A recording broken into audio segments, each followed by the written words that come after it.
Yo mga lods, mga sir, good afternoon at kitang-kita nyo naman, busy akong mag-ayos ng aking sarili at nagmemedyas na ako, no? Kasi yan ang ating OOTD ngayong araw at may hapon hits na naman tayo bago pumasok at ayan, nagmamadali na akong magsuot ng aking sapatos kasi di na naman ako nakatulog ng maayos at 4 na oras lang ang ating tulog. Kaya ayan, minadali ko na ang aking sarili na magsipagsipagan sa pagtakbo kasi sa panahong yan ay tinatamad talaga ako at medyo inaantok. Ayan, may nakasama pa sa aking sapatos. At no choice naman ako at may activity ako ngayon at gahol na tayo sa oras para sa practice. Kaya tara na, mag-ayos-ayos na tayo. Ayan, oh. Tatakbo na naman kahit puyat. May pasok pa yan mamaya. Tingnan natin kung anong maging itsura mo. Yo mga lods, mga sir, good afternoon at galing pa tayong panggabi. Medyo maingay doon sa katabing bahay natin at 4 hours lang ang ating tulog. So nakapasting tayo ng 14 hours.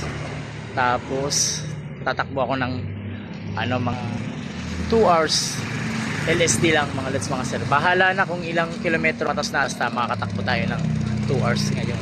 So tamang stretching tayo ngayon and ayan, magsisimula na tayo, no? Medyo inaantok pa kasi puyat, galing pang gabi mga lods, mga sir. So hindi tayo nakapagpahinga, hindi natin na-target yung 8 hours na tulog. So ayan, aagahan na lang natin ang pagtakbo. So ingat. 1K 5K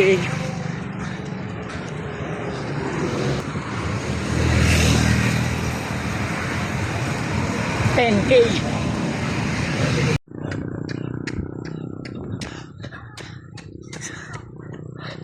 16 km na malala, tapos ahon pa.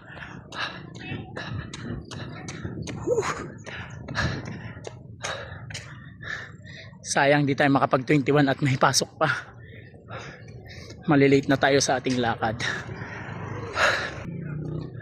At yan mga lodi, tapos na tayo sa ating imbis na LSD ay naging temporan, ano? Tapos na tayo sa ating biglaang temporan. So ayan, maliligo na lang tayo ulit at mag-aayos ng gamit, bihis, tapos diretso pasok na sa trabaho. Panggabi pa tayo, iyat ko na naman tumamaya.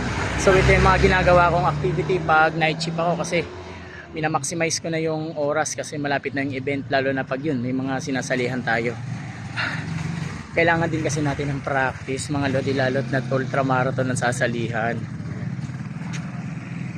Bale at least may 3 times a week ako na na practice. Okay na yon. Ang importante makapinish tayo at kahit pa paano malag, di ba?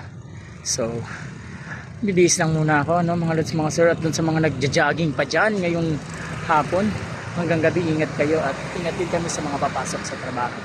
Tara, mag-refresh na tayo at cool down. Ingat lagi sa atin.